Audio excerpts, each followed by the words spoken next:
Estamos ya en la clase número 4 acerca de la membresía de la iglesia, y en las dos primeras clases, que tenían como tema general lo que puedes esperar de la iglesia, vimos acerca de la doctrina de la iglesia y acerca del liderazgo de la iglesia. Estas dos últimas clases, la clase 3 y la clase que vamos a tener ahora, hablan acerca de lo que la iglesia espera de los miembros. Y la semana pasada hablamos acerca del pacto, el pacto que vamos a hacer los miembros con la iglesia. Y en esta ocasión vamos a tratar acerca del servicio. Y ante este asunto del servicio surge una pregunta: ¿quiénes pueden servir? Y hablando en sentido general, realmente podemos decir que todos pueden servir en la iglesia. Inclusive los niños pueden servir en la iglesia. Es decir, si los niños que ya tienen más tiempo con nosotros en la iglesia ven a otros niños llegando, pueden servirles jugando con ellos, haciéndoles sentirse bien a estos niños que nos visitan, de tal forma que ya están de alguna manera practicando ellos también el ministerio en la iglesia. Surge también otra pregunta: ¿de qué forma podemos servir en la iglesia? Y podemos servir realmente de muchas formas, pero ¿hay limitaciones para ello? Es decir, para servir necesitamos tener una oficina en la iglesia, y decimos que no es necesario esto. Sin embargo, cuando hay algún ministerio que hacer, solemos pensar: pastor, venga, haga esto. Pastor, haga esto, otro, haga aquello. Pero no debemos hacer esto. Realmente todos podemos servir, y no solo podemos servir, sino que debemos servir. Efesios capítulo 4 nos enseña que la responsabilidad de los pastores es capacitar al pueblo de Dios para el servicio. Los pastores y maestros deben entonces capacitar a los miembros para hacer el ministerio. Entonces, si ves que hace falta algo en la iglesia, tal vez un ministerio de jóvenes, tal vez un ministerio de niños, tal vez un ministerio de deportes o alguna otra área en la iglesia donde todavía sea necesario trabajar, hazlo. Esto es interesante, que usualmente vemos las necesidades, las faltas en la iglesia que están en relación con nuestros dones. Usualmente va a ocurrir que alguien que tiene el don de evangelista va a decir: esta iglesia no tiene evangelismo suficiente. Alguien que tiene el don de cantar va a decir: necesitamos trabajar en el canto. Esto siempre ocurre. Por tanto, si ves que hace falta algo en la iglesia, debes hacerlo, porque tal vez Dios te está mostrando, Dios está hablando a tu corazón para mostrarte cómo puedes suplir esa necesidad en la iglesia. Y sabemos, ya hemos dicho, que no necesitamos una oficina para servir en la iglesia. Entonces, ¿por qué tenemos oficinas? Bueno, una de las razones es para organizarnos mejor, es por asuntos de organización. Porque si decimos, todos pueden enseñar en la iglesia, cada domingo estaremos buscando a alguien para enseñar. Y si cada domingo estamos buscando a alguien para ello, tal vez esa persona a la que se busque no va a estar preparada para enseñar. Pero eso no pasa solo en esta área de servicio, sino que pasa en todas las áreas. Actualmente en la iglesia tenemos una persona específica que prepara la Santa Cena, y por eso tenemos Santa Cena cada semana. Sin embargo, hay otras responsabilidades en la iglesia en las que no hay una persona definida, y por eso hay momentos en que sí tenemos suplida dicha necesidad, y hay ocasiones en que no. Concluimos entonces que cuando no hay alguien específico para hacer un trabajo, no hay un enfoque especial. Entonces, después de hablar, charlar y buscar aquellos ministerios que se pueden hacer en la iglesia, vamos a buscar gente que dirija estos ministerios. Gente que diga: este es mi ministerio, y si el ministerio falla, es mi culpa. Esto es lo que queremos y en ese sentido vamos a averiguar, a cuidar y a velar por el ministerio de las ovejas. Y continuando con el asunto de las oficinas, ellos necesitan estar pagados. Realmente no. Bueno, Jesús dijo que el obrero es digno de su salario, es decir, ellos merecen su salario. Y en efecto, creemos que un obrero merece su paga, pero no significa que va a estar pagado, en el sentido de que puede hacer que la iglesia sea muy pequeña, puede ser que la iglesia no tenga los recursos necesarios y por ende no reciba ese salario. Y la Biblia también dice que son dignos de salario especialmente aquellos que se dedican a la enseñanza. Pero queremos de la iglesia, queremos de ustedes como miembros más ancianos y pastores, más diáconos y diaconisas. Queremos más ancianos y pastores que no van a estar pagados. Y esto es común en todo el mundo. Y los bautistas, como bautistas, empezaron a pensar de la iglesia como esto, como el pastor y los miembros y la congregación. Pero en el principio de la iglesia bautista era común tener 5 pastores. Tal vez solo uno de ellos estaba pagado, pero los demás estaban para ayudarle. Y esto era así porque un hombre no puede tomar decisiones solo, necesita ayuda. Una sola persona no puede hacer todo el ministerio sola. Por ejemplo, entre Mateo y Christopher tienen dones que se complementan entre sí para hacer el ministerio de una mejor manera. Porque Mateo siempre está pensando en buscar los que están fuera, mientras tanto Christopher está siempre pensando en cuidar del rebaño, en cuidar de los que están dentro.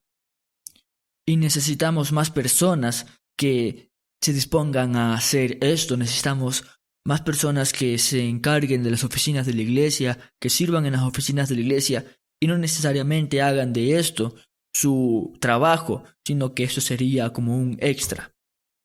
Bueno, continuando, ¿qué ministerios pueden hacer los hombres? Tal vez esté pensando que cualquiera, pero no. No podemos ser mamás, no podemos amamantar a los niños, no podemos dar a luz. Entonces, los hombres pueden hacer mucho, pero hay ciertas cosas que los hombres no podemos hacer muy bien. Por ejemplo, organizar. Eso pueden hacer los hombres, pero muchas veces realmente no. Especialmente, no podemos hacerlo lindo, no muy bien. Podemos hacerlo funcional, pero muy rara vez podemos hacer algo lindo. ¿Y qué es lo que pasa? Un hombre puede ir, cortar un bosque, hacer una casa, pero es la mujer la que puede hacerlo cómodo, la que puede hacerlo lindo o bonito. Y queremos ambas cosas, pero debemos pensar en lo que podemos hacer como hombres y mujeres y sobre todo como individuos. Porque algunos de ustedes tienen dones que nadie más en la iglesia tiene y queremos usar esos dones. Esto en cuanto a los hombres. ¿Y ahora qué pueden hacer las mujeres? Pueden predicar, pueden organizar, pueden aportar ideas, pueden hacer un sinnúmero de cosas. Lo que la Biblia dice es que no pueden enseñar y ejercer autoridad sobre los hombres, sobre los varones, pero pueden predicar a un grupo de mujeres, por ejemplo, o a un grupo de niños, y eso les ayudaría mucho. Así que, digámoslo así, la limitación realmente sería ejercer autoridad sobre los hombres, y podríamos hacer un taller sobre cómo ser una mujer de Dios, y podría tranquilamente predicar a alguna de las hermanas de la iglesia.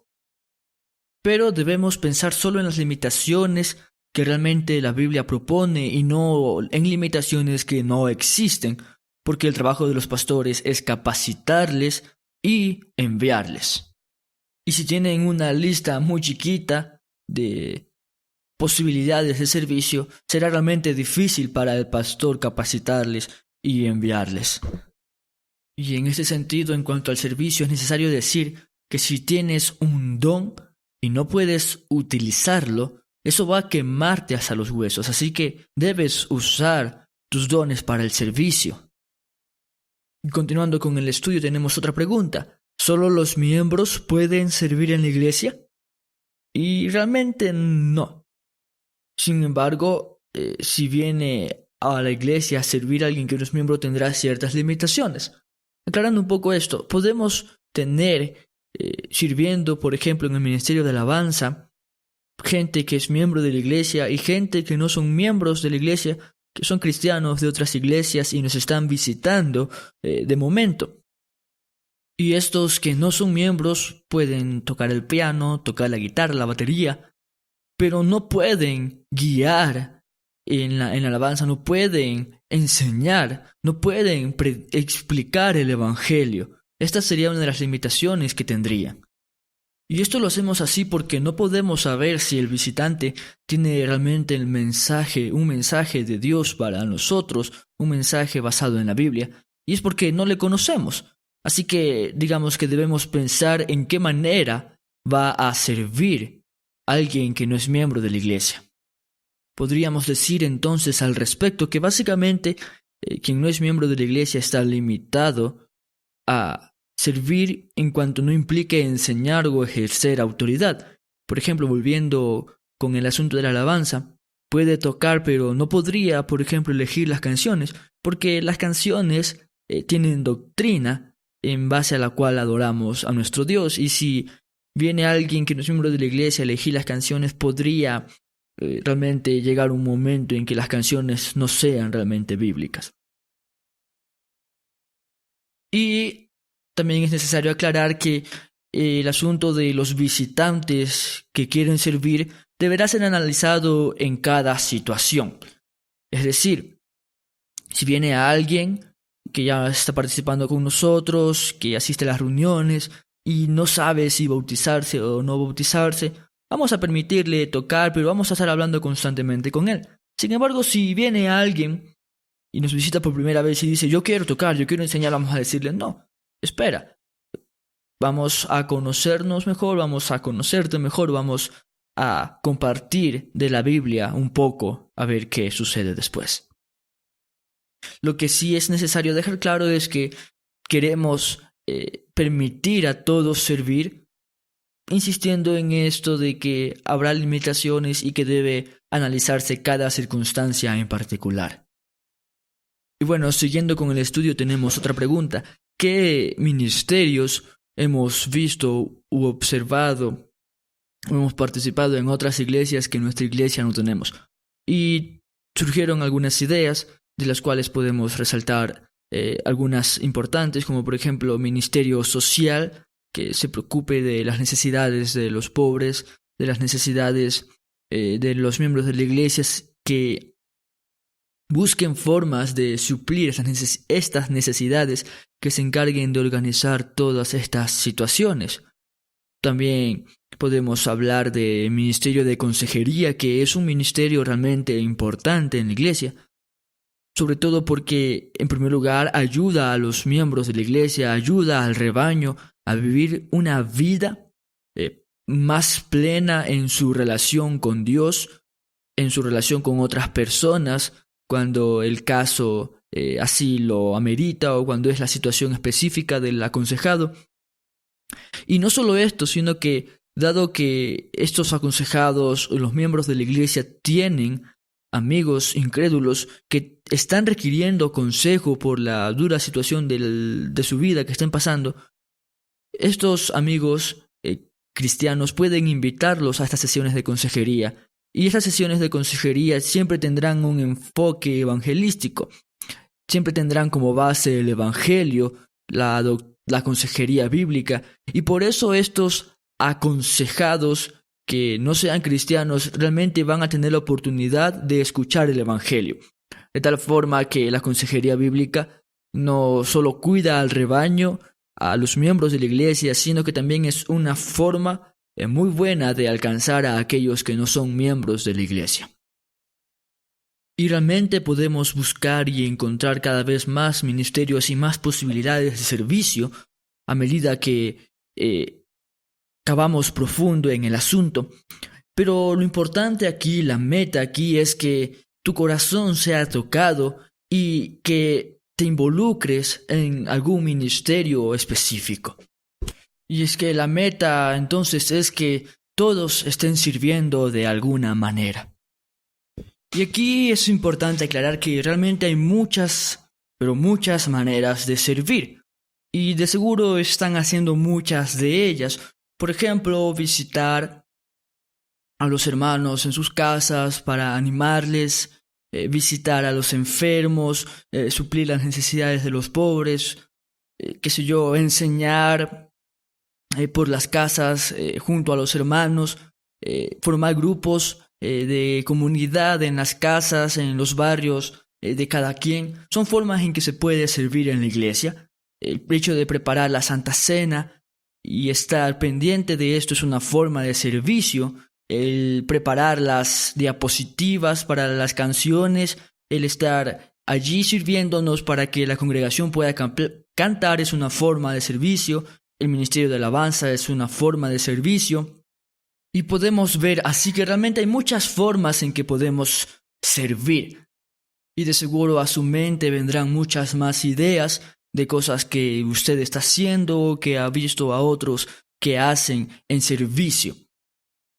Pero bueno, cuando preguntábamos sobre los ministerios que otras iglesias hacen, no necesariamente esto significa que vamos a copiar el ministerio que estas iglesias hacen. Podemos hacerlo. Si vemos que una iglesia hace un ministerio de una forma y que esta forma es útil, es edificante para la iglesia y para la sociedad, pues podemos realmente hacerlo. Sin embargo, no significa que vamos a copiar o que necesitamos hacer el ministerio que otras iglesias hacen, porque el ministerio que hay en cada iglesia es en relación a la gente que hay en la iglesia. Es decir, si en una iglesia hay gente con tales dones, pues en esa iglesia se va a ver un ministerio en relación a los dones que esa iglesia tiene. En nuestra iglesia tenemos ciertos dones y por eso vemos que hay ministerio en nuestra iglesia que tal vez otras iglesias no tienen. Por ejemplo, nosotros tenemos aquí el seminario bíblico porque tenemos en ese sentido los pastores que se han capacitado para esta labor. Estamos con el planteamiento de iglesias en la Amazonía que está encargado el pastor Mateo y así muchas otras actividades que podemos nosotros tener como iglesia. Lo importante entonces es saber que Dios usa a la gente para hacer el ministerio y la usa en relación a los dones específicos que Él mismo les ha dado. Y en ese sentido podemos ver que nuestra iglesia va a crecer en el ministerio según la gente que tenemos y que vamos a tener a medida que la iglesia crezca. Y por sobre todo, una aclaración importante que debemos considerar es que tal vez el ministerio más importante en la iglesia es el de la invitación.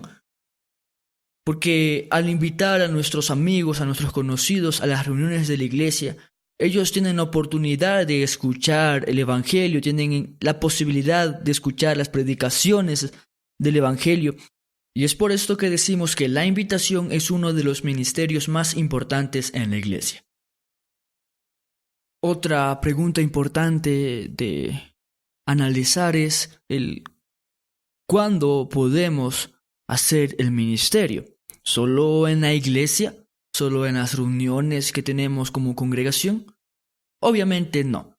Realmente podemos hacer el ministerio en la casa, en el trabajo, en el lugar donde estudias, en una reunión con tus amigos. Son oportunidades perfectas para hacer el ministerio. Y por ejemplo, tenemos aquí en la iglesia un grupo de comunidad, y eso es un ministerio, digámoslo, de la iglesia, pero podríamos llevar a ese grupo de comunidad a una casa, porque hay gente que realmente se siente un poco, tal vez incómoda, tal vez insegura de entrar a la iglesia y que se sentirían más cómodos yendo a una casa. Entonces, esta sería una oportunidad perfecta para servir. Y pensemos al respecto. Por ejemplo, tienes un amigo que se reúne en tu casa cada sábado por la noche, digamos, para tomar café, para comer algo, para conversar, para jugar algo, lo que sea. Es decir, se reúne contigo para estar realmente contigo, compartir contigo en tu casa. Y bueno, un día tú le dices, ¿sabes qué? Te invito, podrías venir a mi casa también los viernes en la noche, tenemos aquí un estudio bíblico. Y realmente para esa persona podría ser mucho más fácil, mucho más cómodo ir a tu casa, ya está hasta acostumbrado. Entonces, esta es una forma, insistimos, perfecta de servir. Y podemos al respecto tomar el ejemplo de la iglesia primitiva, que dada la persecución, ellos salían a predicar a la gente, no tanto esperando que ellos vayan a sus reuniones, sino que iban a ellos. Así que cuando la gente no quiera venir a nuestras reuniones, podemos ir a ellos. Y en un lugar, en una cultura donde es muy incómodo ir a la iglesia, podemos hacer eventos especiales para invitarles. Y si aún así es muy incómodo, igual podemos ir a ellos y predicarles, hablar con ellos de una forma un poco más personal. Ahora hablemos un poco acerca de lo que es el ministerio formal e informal. En primer lugar, tenemos que como ministerio formal en la iglesia tenemos las reuniones de domingo, tenemos los grupos de comunidad que se llevan a cabo los miércoles y jueves, miércoles en la iglesia y jueves en la feria libre. Tuvimos y tendremos en septiembre el seminario, el Instituto Bíblico. Tenemos también los grupos de crecimiento, que son grupos pequeños para estudiar la Biblia y crecer espiritualmente. Entonces, tenemos este tipo de ministerios formales, además de las reuniones de damas, las reuniones de jóvenes, entre otras reuniones que llevamos a cabo. Esto es lo que llamaríamos ministerio formal, pero existe otro tipo de ministerio que llamaremos el ministerio orgánico, y que básicamente la diferencia es que no se rige tanto a un horario, no se rige tanto a fechas específicas. Es decir, cuando vas a visitar a tu amigo, a tu vecino, y vas y puedes hablar de la palabra de Dios, no es como que tienes un horario fijo, una fecha fija que dices tienes que cumplir con ese horario. Realmente es un asunto más de concordancia con tu amigo o vecino. De igual manera, si vas a la casa de un hermano a visitarle, no es realmente indispensable tener un horario como decir los miércoles a esta hora y cosas así. Realmente en ese sentido es mucho más orgánico, y es necesario aclarar que este tipo de ministerios deben cumplir o deben cubrir entre el 80 al 90% del ministerio en la iglesia. Y tal vez uno de los ejemplos más claros de ministerio orgánico en la iglesia tiene que ver con la enseñanza a los niños. Y usualmente pensamos que si un niño va a aprender la Biblia, debe ser en una educación muy formal, en, escuela dominical o cosas así. Y está bien realmente. Sin embargo, el pasaje que se refiere a la educación de los niños viene de Deuteronomio 6 y dice que los padres deben enseñar a sus hijos las palabras de la ley cuando van por el camino, al levantarse, al acostarse. Es decir, realmente todo el tiempo.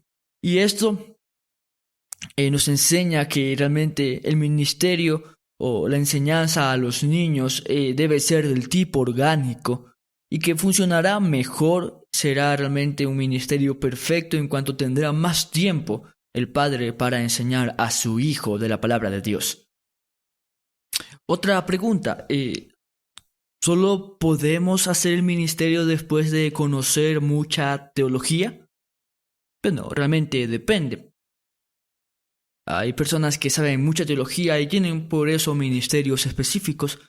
Sin embargo, puede ser que sepas mucho de teología y no tengas muchas conexiones con personas, y por eso tal vez tu don por ti mismo realmente no puedas hacer mucho, porque si sabes mucha teología pero no tienes a quien enseñar, realmente no puedes hacer mucho. Así que es necesario que el que tiene ese don de conocer mucho de teología participe con los dones de las otras personas en la iglesia para poder llegar a más personas con el evangelio.